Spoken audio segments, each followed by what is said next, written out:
अच्छा है उसमें कोर्ट केस है बोल के हमने उसको विधि विभाग को भेजा।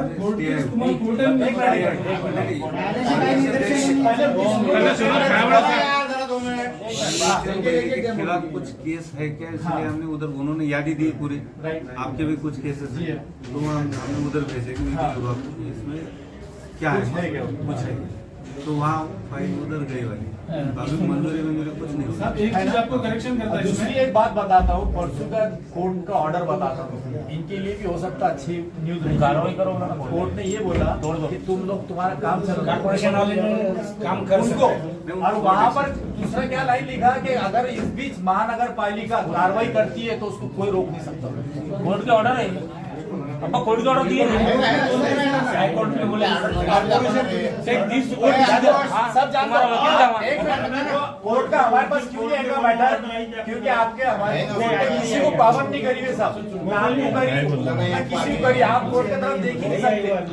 आपका मकसद ये है कि आपने परमिशन दी है कि आपने बोल दिया हमारे नहीं दिया, आपने जल्दी हमारे लिख के दे दी कि परमिशन दी है। अब इनका काम गिरी साहब अब आप नहीं आप मिले जो जांच के कर रहे, आपके 12 दिन जो फाइल दबा के रखे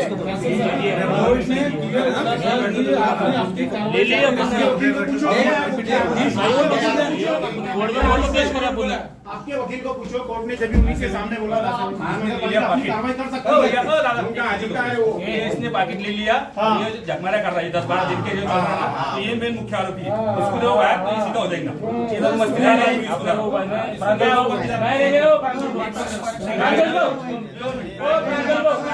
घड़ी ड्यूटी का फाइल तुझे दी, बारा दिवस ऑफिस आला होता का मग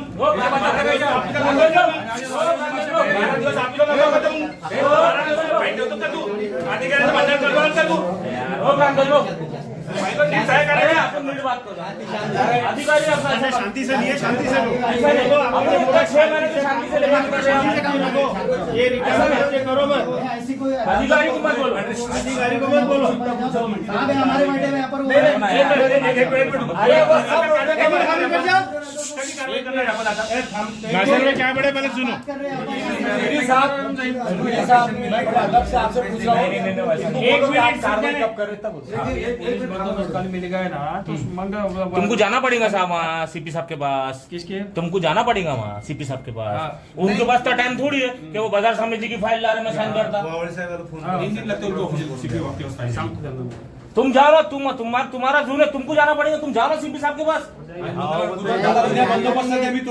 गुरुवार तक कल का दिन है आपके पास, आपने दोनों तरफ फाइल चलाना, और परसों के दिन पूरा फौज पलाटा लेके जो है ना 50 के करीब या 30-40 जो भी है दुकानें वहां पर बन रही है, और अगर जाएंगे उस दुकान को खरीदने के लिए तो आपको 1 करोड़ रुपया खर्चा करना पड़ेगा, और वो दुकानें बन रही है जो रोड के मार्जिन बताई गई है, जो इन लोगों की बिल्डिंग के लिए साइड मार्जिन बताई गई है उसके अंदर बन रही है, और वहां पर हमारी महानगर पालिका ने ये बता दिया है कि ये इलीगल कंस्ट्रक्शन है, लेकिन वहां के सचिव और सभापति ये खुलेआम दिन रात कहते हैं कि महानगर पालिका हमारा कुछ नहीं बिगाड़ सकती, क्योंकि हमारे सर के ऊपर ऐसे बड़े बड़े लोगों के हाथ है कि जिनके आगे महानगर पालिका जा नहीं सकती।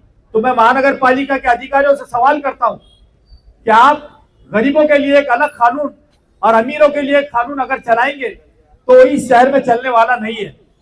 देखिए महानगर पालिका को ये लोग हमारे हिसाब से ब्लैकमेल भी कर रहे हैं, ये खुलेआम कहते हैं कि महानगर पालिका ने 100 से 125 करोड़ रुपए खर्चा करके जो एपीएमसी मार्केट के अंदर बस डिपो बनाया है, तो ये आज भी महानगर पालिका की बड़ी गलती है, ये उसके मालक नहीं है। जब तक एपीएमसी मार्केट नहीं जाएंगी तो ये लोग जो है तो यहाँ पर अपना कब्जा नहीं जमा सकते।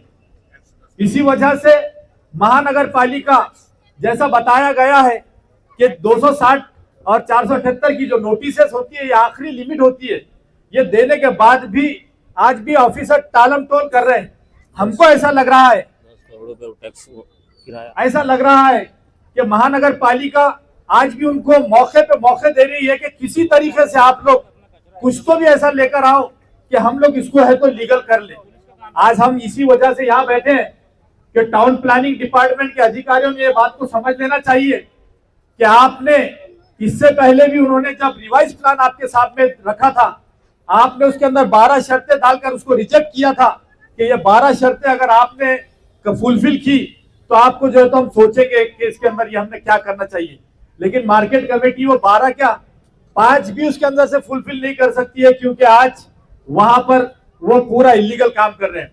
दोस्तों आपको बताना चाहता हूं, अभी आरिफ भाई ने भी बताया कि वहां पर एक बहुत दिमागदार आदमी जो सचिव बन के बैठा है और एक व्यापारी आदमी जो व्यापार इन्होंने करना चाहिए था तो उनका इनसे भी बहुत आगे निकला है। पठाड़े बोल के जो है एक एक इंच को जो है तो वो पैसों में तब्दील कर रहा है। उसको पता है क्योंकि वो हमेशा 20/30 के प्लॉटिंग के काम किया करता था, लेकिन बीजेपी में आने के बाद में उसको एक पद मिली। पद मिलने के बाद में जो है तो उसको वहां का जिम्मेदार बनाया गया और उसने जो है तो देखा कि यहाँ पर तो बहुत सारी जगह खुली दिख रही है और कहीं ना कहीं हर जगह हम लोग जो है तो उसको बेचकर पैसा बनाए और बदनाम ये कर रहे हैं कि हम लोग शेतकरियों के बच्चों के लिए जो जगह बन रही है तो हम उसका विरोध कर रहे हैं। मैं आपके माध्यम से उनको बताना चाहता हूं कि हम लोग शेतकरियों के बच्चों के लिए जो जगह बनने के लिए बहुत सारी वहां पे जगह बन है बाकी है, तो मैं खुद आपके माध्यम से डिमांड करता हूं कि आधा एकड़ जगह जो है तो उनके लिए रिजर्व की जाए और उनके लिए जल्द से जल्द अच्छी बिल्डिंग बना के दी जाए।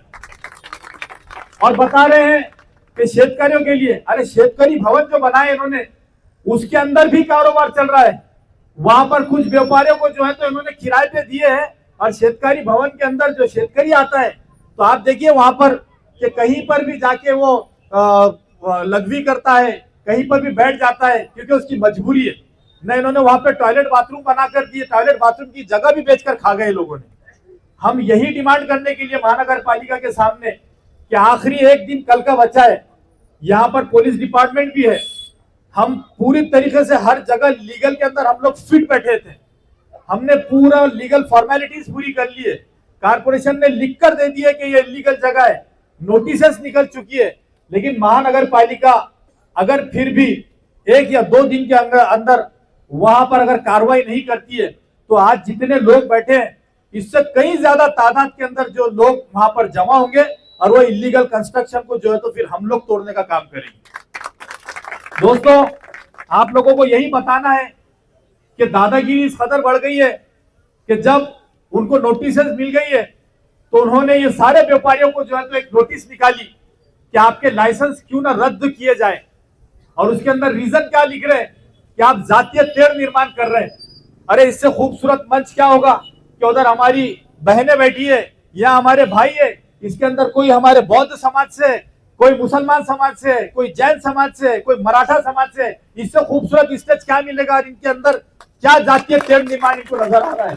असल में इनकी सोच के अंदर जातीय तेड़ निर्माण बसा हुआ है। मैं समझता हूं कि उसको दूर करने का काम भी हम लोग करने वाले हैं। और इसी तरह उन्होंने सर्वे नंबर 10 का जैसा अभी खैसर शाह ने बताया कि कुर्सी खाली करो।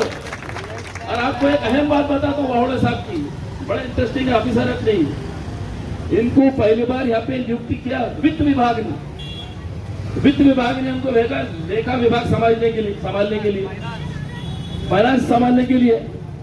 अब इनका कार्यकाल जब खत्म हो गया तो इनको कार्यकाल औरंगाबाद इनको बड़ा प्यारा लगा, बहुत प्यारा है इनको औरंगाबाद। इनको लगा यहाँ और काम करना चाहिए, एक्सटेंशन करने के लिए महाराष्ट्र शासन के पास गई। तो महाराष्ट्र शासन के पास गए तो आपका पहला आदेश कहां से निकला? वित्त मंत्रालय से निकला। दूसरा आदेश लेकर आ रहे नगर विकास मंत्रालय का, और नगर विकास मंत्रालय का पदभार आके यहाँ पे संभाल लिए और साथ में ले लिया अतिक्रमण का भी चार्ज, सारे चार्ज साथ में ले ले। अरे काम करो ना, काम करो। शहर इतना प्यारा होगा तो शहर में काम करना पड़ेगा। वाउड साहब ये तुम्हारा सिंगम पना है, तुम्हारी दादागिरी शहर में चलने वाली नहीं। और भ्रष्टाचार को अगर तुम मदद करेंगे तो पीठ के पीछे खड़ी है और तुम्हारे जैसे लोगों से काम करा के लेना जानती है। सारा कारोबार कायदेशीर चल रहा, सारी हमारी डिमांड कायदेशीर चल रही, एप्लीकेशन पे एप्लीकेशन चल रही। लेकिन एक बात मैं साफ तौर पे कहूंगा, ये भ्रष्ट अधिकारी जो होते हैं ना, काम करने की इनकी आत्मा मर चुकी है। इतना भ्रष्टाचार कर चुके हैं, इतनी घूसखोरी का कोई करेगा तो दुकानदार मिलके और हमारी पार्टी मिलके करने वाले, हम मिलके करने वाले। जो देखो जो डिपार्टमेंट देखो भ्रष्टाचार। आज मेरे को बताओ, किसान आंदोलित है, दलित समाज आंदोलित है, मराठा समाज सड़क पर आंदोलित है, ओबीसी समाज आंदोलित है, मुस्लिम समाज आंदोलित है। अरे ये क्या राज चल रहा है, नहीं राज चल रहा है क्या महाराष्ट्र शासन के अंदर कि हर समाज सड़क पर उतर के आंदोलन कर रहा है? और कोई सुनने को तैयार नहीं है। तो मैं खास तौर से कहूंगा जी श्रीकांत साहब से मेरी विनती है कि आपके सारे आदेशों को वार्ड साहब ने डिसओबे करे, इनके ऊपर भी कार्रवाई होना चाहिए। आपने आदेश दिया एफआईआर करने का, इन्होंने एफआईआर नहीं करे, वार्ड साहब पे भी कार्रवाई होना चाहिए। और अगर तुम जिम्मेदारी नहीं निभाते तो इसका मतलब ये है भ्रष्ट लोगों से तुम मिले। और आखिर में मैं सबसे अहम बात ये करने जा रहा हूँ कि आपकी जादू मंडी का जो सर्वे नंबर 12 और 13 है, इसकी खास बात यह है इसके अंदर करोड़ों रुपए का भ्रष्टाचार होने जा रहा है। और इसकी खास बात यह है कि जितने इलेक्टेड पद अधिकारी हैं, जितने नौकरशाह वहां पर काम करते, ये सारे बागड़ मिलकर दुबई में जाके मीटिंग कर रहे हैं, दुबई में जाके मीटिंग कर रहे, वहां जाकर सेलेक्ट कर रहे, तेरा क्या मेरा क्या। अच्छा, इनके साथ में एक बिल्डर भी जा रहा करोड़पति। तो इस सारी चीज की जांच कराना पड़ेगी, इसको हमको सीआईडी की तरफ देना पड़ेगा, एक एसआईटी बनाना पड़ेगी और ये बागड़ बिल्लों को खींच के जेल के सलाखों के पीछे डालना पड़ेगा। अरे तुमने शेतकरियों की जमीन लिए, वहां पर 175 एकड़ जमीन तुमने शेतकरियों की लिए, जमींदारों की लिए, क्या भाव से लिए तुमने? 12,000 13,000 रुपए के भाव से लिए। और आज वो जमीन तुम करोड़ों की संपत्ति बाप का माल समझ के बेच रहे। अरे तुम केयर टेकर है तो किसके अब्बा की जमीन नहीं आओ, जैसी जमीन वही रखना पड़ेगा, तुम बेच नहीं सकते। तो इसलिए हमारा बोलना है कि एक एसआईटी बनाने की डिमांड है हमारी सबसे पहले, कि जितना भ्रष्टाचार जादू मंडी के अंदर वहां पर मिलकर जो मिल बांट के कर। और एक बड़ी सरप्राइजिंगली बात है, क्या है, हमारे पवार साहब बैठे, ये पवार साहब हमारे मराठा समाज के और चेयरमैन साहब पठाड़े साहब भी मराठा समाज के। अब देखो, पठाड़े साहब जो समिति के मराठा समाज के हैं, पवार साहब को नोटिस दे रहे कि भाई मैं आपका परवाना रद्द कर रहा हूं, आप जात पात और भेदभाव कर रहे। वाह रे वाह, वाह पठाड़े साहब, तुम्हारा खेल देखना पड़ेगा। मराठा की जातीय बात कर रहा, क्या झोंक खिला रहे, क्या बात कर रहे। देखिए, जब आपने आंदोलन कर उसके बाद में नोटिस देके उनके भ्रष्टाचार के बीच में मत बोल के डराने की कोशिश की जा रही कि हम परवाने रद्द करेंगे, हम तुम्हारे लाइसेंस रद्द करेंगे। आज एमआईएम पार्टी की तरफ से मैं कह रहा हूँ कि अगर इनके ऊपर कार्रवाई नहीं हो भ्रष्ट अधिकारों पे, तो एमआईएम पार्टी के पूरे दुकानदार मिलकर तुमको सत्ता से उखाड़ के बाहर फेंकेंगे। ये भी कान खोल के सुन लो पठाड़े। और वो सचिव कौन है? बहुत करोड़ों की संपत्ति का थे, उनका भी नाम सिरसाट है क्या? उनके भी पास करोड़ों की संपत्ति नहीं कड़ी। अरे क्या जो होगा, क्या बात है, सरनेम बदलू क्या बात है? नाम आया कि करोड़ों की संपत्ति, कुबेर का खजाना निकल रहा। तो हाँ, तो ये सचिव साहब की तनख्वाह कितने साल से वहां पे हो? जब महाराष्ट्र शासन ने कोई स्पेशल जॉब निकालेगा, वही बड़े रहेंगे और मरे तक वहीं पे निवृत्त होने तक वही रहेंगे, इनको उखाड़ के वहां से फेंकना पड़ेगा। भ्रष्टाचार का सबसे बड़ा अनुभव अगर किसी को तो वहां के सचिव को है। वो सबके दिमाग खराब करके पूरों को भ्रष्टाचारों को मिला रहा, पूरे अधिकारों को मिला रहा और पूरा रावण राज चला के रख रहा वहां पे। तो रावण राज को खत्म करने का बेड़ अगर किसी ने उठाया है, अड़द के व्यापारियों ने, इमाम पार्टी ने उठाया पूरी कानूनी तरीके से। कह रहे हैं कि हमारी पार्किंग की जगहों पर ये लोग कब्जा कर रहे हैं। तो बताने का मकसद ये है कि जो रिवाइज प्लान है, वो रिवाइज प्लान को इस तरीके से खूबसूरती से इन्होंने अपने जाल में बुना है। वो ये कर रहे हैं कि जो पार्किंग की जगह है कि रिवाइज प्लान, यकीनन इनका हक है, ये प्लान मंजूर कर सकते हैं, मगर अगर यहाँ की पार्किंग उठा करके उनको दूसरी तरफ बताना है, एम्यूनिटी की जगह यहाँ से हटा करके दूसरी तरफ बताना है, उनको आने जाने के लिए सही से 24 मीटर का रास्ता है तो उसको 50 मीटर कैसा कर सकते वो बताना है, वो 24 को 18 कर दे रहे। तो मैं ये बताना चाह रहा हूँ कि वो प्लान लेकर के महानगर पालिका को सैंक्शन करने के लिए दिया है, तो हम महानगर पालिका को रिक्वेस्ट करने के लिए आया है, अच्छे अंदाज में, सियासी तरीके से और जमहूरी तरीके से बाबा साहेब अम्बेडकर साहब के दिए हुए संविधान के जरिए से हम इनको समझाने के लिए आए कि आप वो रिवाइज प्लान जो गलत तरीके से बनाया गया है उसको मंजूरी ना दिया जाए। इसके बाद में हमारे जो राकेश को नमस्कार, सभी पत्रकार भाइयों का स्वागत है। अब यहाँ पे लगभग सभी मुद्दे सभी भाइयों ने यहाँ पे रखे हैं। अब मसला ये है कि बाजार समिति छोड़ के छत्रपति संभाजीनगर महानगर पालिका के सामने हमें धरना आंदोलन क्यों करना पड़ रहा है? क्या जिम्मेदार इसके लिए महानगर पालिका है? तो हाँ, जरूर है। जो रिवाइज प्लान दाखिल किया था वो मंजूरी तक आ गया है और उसके लिए लगभग 400 से ज़्यादा आक्षेप वहाँ पे दाखिल है, फिर भी उस सब चीज़ों को नज़रअंदाज किया जा रहा है, ये हमारा स्पष्ट आरोप है। दूसरी बात, महानगर पालिका एक तरफ ये मानती है कि प्लॉट नंबर 5 जो पार्किंग का है वो पार्किंग मानती है, अब उस पे जो कंस्ट्रक्शन हो रहा है वो इनलीगल है, ये भी महानगर पालिका मानती है। महानगर पालिका ने 260 की भी नोटिस लगाई, 478 की भी नोटिस लगाई। तो साहब मामला रुका कहाँ? आपको किसने रोका है? भाई आपने 24 घंटे की उनको मुदत दी थी, 24 घंटे छोड़ के 240 घंटे हो गए। अब हमने जाना कहाँ? हमने जाना कहाँ? भाई 48 या 480 की जो 478 की नोटिस खत्म होके लगभग 240 घंटे के ऊपर हो गए। अब आप कार्रवाई नहीं करेंगे तो कार्रवाई हमने किससे करवाना? आप ये चाहते कि कार्रवाई हम सब लोग करें? आप बोलो हम कार्रवाई नहीं करते, हम सक्षम हैं, बहुत हो गया तो क्या होगा? गुनाह दाखिल करेंगे। भाई आप देखो, हमें कायदा हाथ में लेना नहीं है, हम आपको ये आपकी तकलीफ, हमारी तकलीफ आपको बता रहे हैं कि आपका जो अधिकार है, आपका जो कायदा बोलता है वो कायदे से आप काम करो। बस मेरा कहना ये है कि आप काम करो, आप रुको मत। आपको किसी ने रुकाया नहीं है, आपको कोई प्रेशराइज कर रहा नहीं है। अगर आपको कोई प्रेशराइज कर रहा है तो प्लीज आप हमें बताएं कि आपको कौन प्रेशर डाल रहा है। भाई आप किसके कहने पे रुक रहे हो? या फिर ऐसा भी नहीं है कि आपके पास इतना समय नहीं है कि वहां पे आके एक साइट विजिट करें? पिछले 6 महीने से बारंबार हम सब लोग यहाँ चक्कर मार रहे, निवेदन दे रहे। जब बांधकाम शुरू भी नहीं हुआ था, जब कुछ हुआ भी नहीं था, तब महानगर पालिका ये सब काम रुका सकती थी। बाजार समिति का पैसा, ये बाजार समिति का नहीं, हम सब व्यापारियों ने, ट्रक एसोसिएशन वालों ने, सभी लोगों ने टैक्स के मार्फत जमा करा हुआ वो पैसा है। वो पैसा खर्चा एक पार्किंग के प्लॉट पे हो रहा है और महानगर पालिका को इस बात की जानकारी है कि ये प्लॉट इनलीगल है और यहाँ पे कंस्ट्रक्शन इनलीगल हो रहा है। तो जितने जवाबदार बाजार समिति है, उतना ही जवाबदार मैं बोलता हूँ महानगर पालिका के पदाधिकारी है जो कार्रवाई नहीं कर रहे।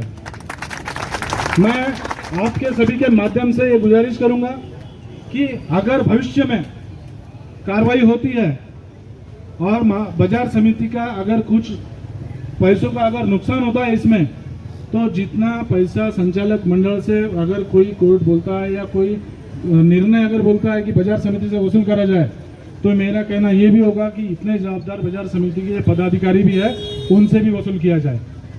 आपकी खुली छूट, आपने दे रखी खुली छूट की वजह से ये सारी चीज़ें हो रही है। मैं आप सभी का ज़्यादा समय न लेते हुए बस कुछ अहम मुद्दे आपके सामने रखा हूँ और फिर से आप सभी के माध्यम से मैं बोलना चाहता हूँ कि जो रिवाइज प्लान आपने दाखिल किया है वो आपके जब तक सारे मसले मुद्दे जो ऑब्जेक्शनर है, जो भी बाकी के आपने लिखित स्वरूप में उन पर तकरार दिए हैं बाजार समिति को, जो आपकी क्यूरीज है, जो आपकी त्रुटिज है, जब तक पूर्तता नहीं होती, और इससे अगली बात, जब तक हमारे व्यापारी बंधुओं से आप वो लेआउट के बारे में चर्चा नहीं करते, तब तक आप उसको मंजूरी नहीं दे सकते। ये कायदे की बात बोल रहा हूँ, अगर आप समझ सकते हो तो समझ लो, वरना बाकी की चीज़ें मैं कायदे से भी अच्छी तरीके से समझाना जानता हूँ। मैं असर भाई से निवेदन करता हूँ कि अगली बातें उनकी रखें। साहब के बारे में 12 तारीख 12 अजहर भाई उन्होंने क्या बोला था साहब ने अपने को इमीडिएटली मैं पुलिस स्टेशन भेज रहा हूँ, एक्शन लिए नहीं उसका उन्होंने। एक मिनिट सपोर्ट करायचा आहे का? पवार साहेब, एक मिनिट. अतिक्रमणाला पाठिंबा द्यायचा आहे का तुम्हाला? 3 दिवसाच्या वर तुम्हाला फाईन द्यायला येत नाही. मंजुरी 12 तारखेला झाली आणि नोटीसवर सही 13 तारखेला झाली. आता 13 तारीख होईल ना, 14, 15, 16 हा 16 ला पोहोचवली, नाही ना हो. 16 ला तिथं रिसिव्ड है, मतलब कल हुई है, उसको मिली, आज 17 है। अरे हमने सीपी साहब को फोन करके पूछे, उन्होंने फाइल ही नहीं मेरे पास। कल दिए उन्होंने, कल नहीं ना, पुलिस गई ना हो। जानबूझ के एक लिमिट है, फोन करके कि का आउटवर्ड नंबर है सर नीचे का, सीपी ऑफिस का है ना, एलिगेशन लो, सुटू राइट मिलेगा अपने। ये देखो एक बात याद रख लो, आप कितने बचाओ, ये साहब बैठे हुए यहाँ पे, वो जगह को परमिशन मिलने वाली नहीं है, आपको तोड़ना ही है। MRTP एक्ट के हिसाब से हमने हर जगह पढ़ लिए, लिख लिए, सब कर लिए हमने, हमारे को लिख कर दिया हुआ है, हमारा साइड मार्जिन है वो, जिसके ऊपर बिल्डिंग बन रही वो हमारा साइड मार्जिन है, वो पैसे देकर पार्किंग भी है। आप बोल रहे साहब कि वो क्या फर्क पड़ेगा अगर दे दी हमने तो, ये हमारी दुकान है, ये जो है तो ये लोगों कंस्ट्रक्शन कर रहे, ये रोड है, अगर ये गाड़ी ऐसी लगेगी 40 फीट की गाड़ी ना, तो वहाँ पे 15 फीट भी रोड नहीं बच रहा है, ये कंस्ट्रक्शन होने गाड़ी कहाँ लगेगी? प्रैक्टिकल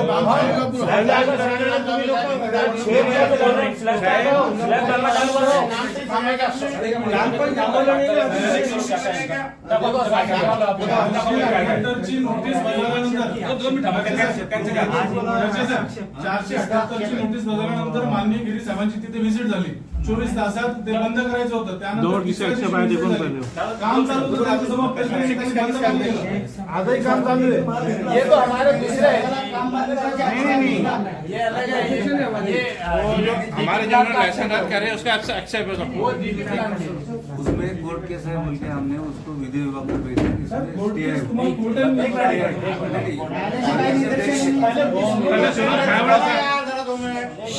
के खिलाफ कुछ केस है क्या, इसलिए हमने उधर, उन्होंने यादी दी पूरी, आपके भी कुछ केसेस हैं, तो हमने उधर भेजे कि विधि विभाग को, इसमें क्या है कुछ है, तो वहाँ फाइल उधर गई वाली, बाकी मंजूरी में मुझे कुछ नहीं हुआ। एक चीज आपको करेक्शन करता है, दूसरी एक बात बताता हूँ, परसों का कोर्ट का ऑर्डर बताता हूँ, इनके लिए भी हो सकता है अच्छी न्यूज कार्रवाई करो।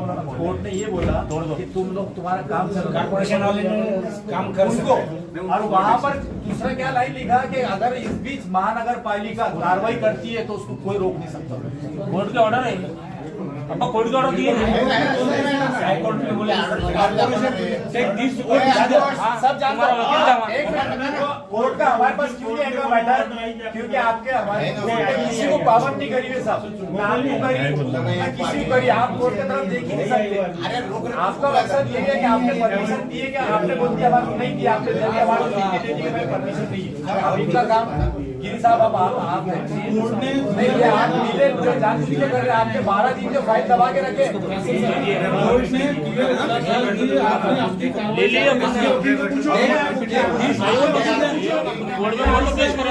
आपके वकील को पूछो, कोर्ट ने जब उन्हीं के सामने बोला कार्रवाई कर सकते हैं वो, इसने पाकिट ले लिया, ये झकमारा कर रहा है 10-12 दिन के जो चल रहा है, तो ये मेन मुख्य आरोपी है, इसको जो है तो ये सीधा हो जाएगा, इधर मस्ती